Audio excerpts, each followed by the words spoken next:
Hey there viewers, and welcome back to another wonderful episode of the Basic Series from Grumpy Monkey Garage, where today we're going to be talking about 5 things that you can do that's going to irritate the hell out of the shop you're working for.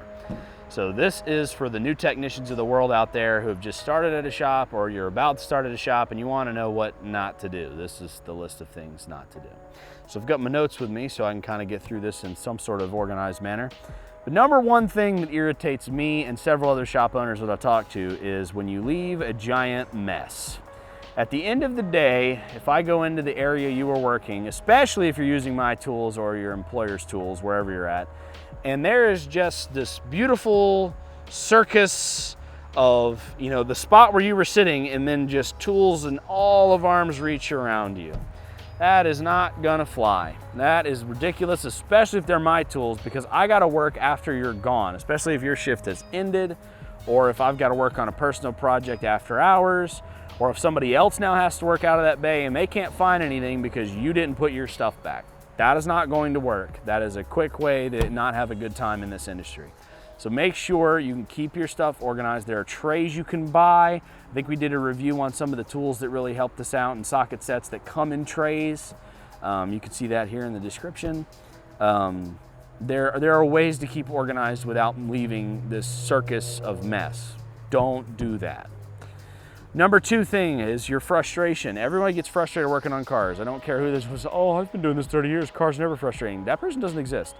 Everyone who works on cars hates them, especially if they've been doing it a long time. We hate them. I hate cars. If you don't own a Toyota, you're just a moron. Okay, like that's how this is. Unless it's a Toyota Corolla or a Camry or a RAV4 or something, or 4Runner coming in to get serviced, it's a piece of, everything I work on is a piece of crap. You are the new tech. You don't have the experience. Because you're the new tech, stuff is gonna frustrate you more because you're gonna probably find out the hard way on some stuff. Think you can do it, then you're gonna realize it's a huge pain in the butt, get irritated. Why is it like this? We've all asked those questions. Why is it like this? The answer is the same. Because F you, that's why. Your frustration should not lead to a level where it starts to damage other stuff. For instance, if you're changing an alternator on a car and you're pulling on the alternator and it won't come out, and all the bolts are out and you're sure of it and it won't come out, so you just start flailing it like a dog shaking a toy, and you end up breaking a harness, or you did miss a bolt, now you pulled it and snapped it off the block. That is ridiculous. Another one I saw, besides the alternator example, was I saw a technician thought he had all the valve cover bolts out of the valve cover, and there was 2 in the middle that he didn't see. And he had a huge pry bar under it, and his solution was just to scream at it while pushing down until he snapped the valve cover in half. That is absolute. Now, who's paying for that? Am I paying for that because you broke it because you didn't see 2 bolts? That's ridiculous. Behave yourself. Don't let your frustration get to a level where you're insane and breaking things. Calm down, go get a drink, water, chill. The car is not out to get you. It is an inanimate object. I do believe cars have souls and they have attitudes, but it's an inanimate object at the end of the day. The thing doesn't care. Take the bolts out, do the job right. If something is that difficult, ask for help. Ask for help before you go off breaking things. There's your solution to that one. Number 3, the thing that pisses me off the most probably is when a technician hides their screw up. If you mess up, and you're new. No shop out there expects you to be perfect when you're new. You're the new guy. You're gonna make mistakes. It's okay. Own up to those mistakes, don't hide them. Here's why. If you strip out a drain plug, and this is a real story, I've seen this. Not at my shop, thank goodness. A customer came in, and when we looked underneath the car, there was JB Weld holding the drain plug in. And I thought to myself, that's odd. Well, in the windshield of most cars we do oil changes on, we put a sticker. It says when it was done last and where. The shop that had done it last is a friend of mine.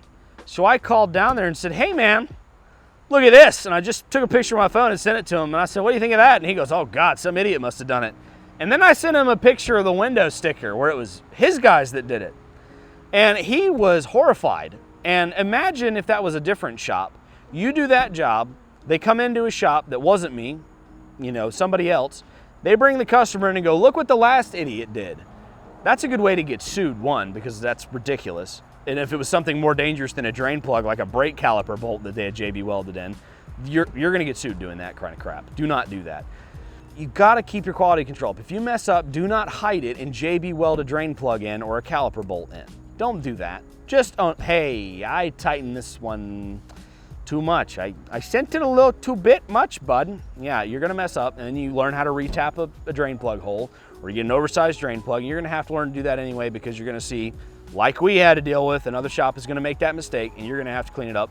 Or my favorite, when the DIY makes that error, and you get to bring the oil pan out to the DIY guy and go, look what you've done. That's fun, that's exciting, that's part of the job.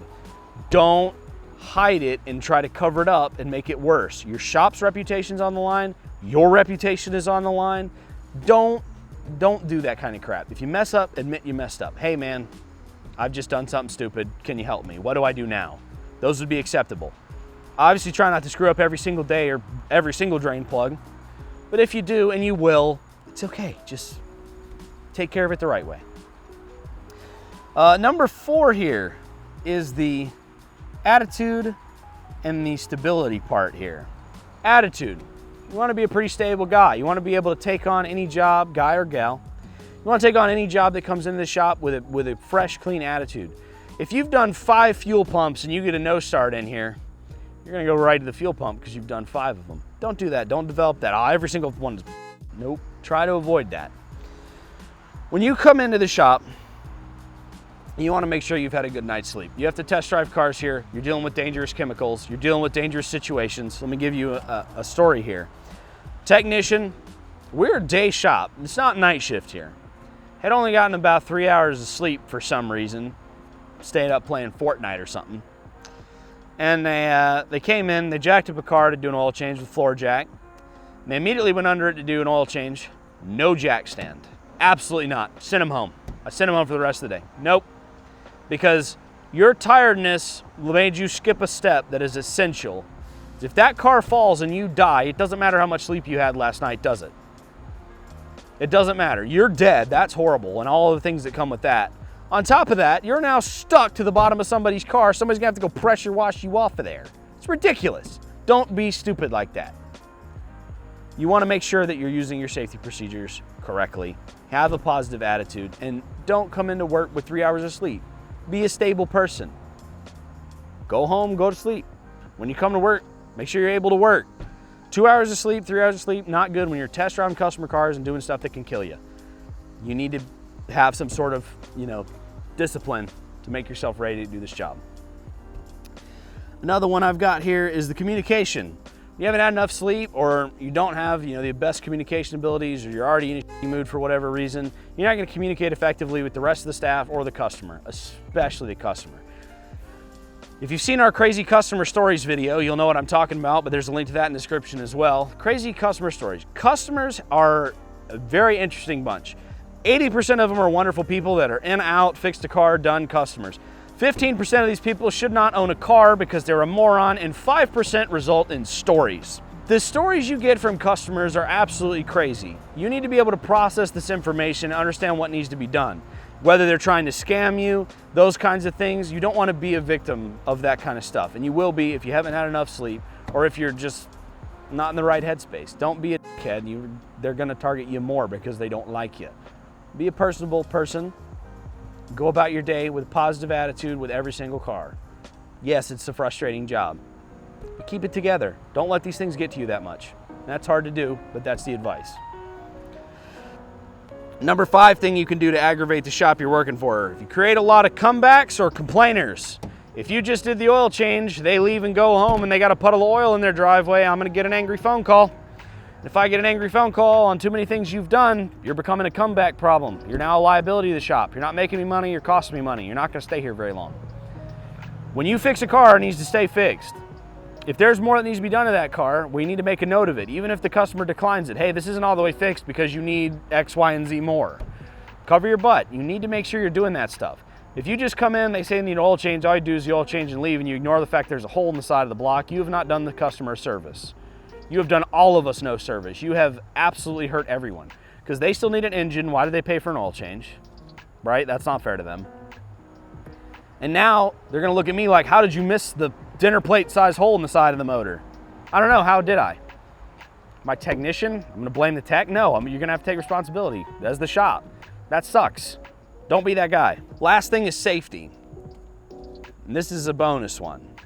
And it's probably the most important. As I was talking about with that Sleepy Tech with the jack stand that I sent home, you can't, if you violate safety too much, you're not gonna hang around the shop industry too long. I mean, you cannot be hurting yourself, potentially hurting your coworker, doing something stupid. Absolutely unacceptable. I'll give you another story. I had a wheel bearing. Technician had sprayed it down with all kinds of lubricants, oils, still wouldn't come off. Immediately got the torch, didn't wipe any of that oil off, got the torch out, heated it up, lit the car on fire. Now luckily I was across shop and heard them go, oh, grab the fire extinguisher and put it out really fast so the car didn't burn to the ground. But I had a long talking to them of, you just put flammable fluid, like whatever penetrating oil they had on there, and then you took an open flame to it. How did you think that was going to go? Like, put two and two together, bud. I don't want my techs to be afraid of the torch. I don't want them to be afraid of, taking initiative. But at the same time, you still need to be thinking about what's going on. Don't use a torch on a gas tank. It's dangerous.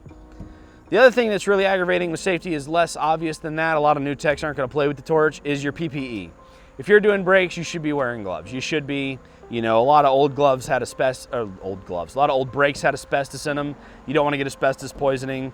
If you're doing a job underneath a rusty car, you need to be wearing eye protection. You don't want a piece of rust blinding you. That's not good. If you get an injury, you need to patch it up quickly. You don't want an open wound. You get some brake fluid or brake clean in there. It's going to burn. It's going to hurt. You need to take care of yourself. The technicians are the most important asset to a shop. You need to be taken care of, and you're also what makes the shop as a technician. You're the face. When people come to a shop and all the technicians are having a good time, they're fixing the cars, that's a good environment. The customer's gonna associate that with what's been worked on. They're enjoying their jobs. I really like that.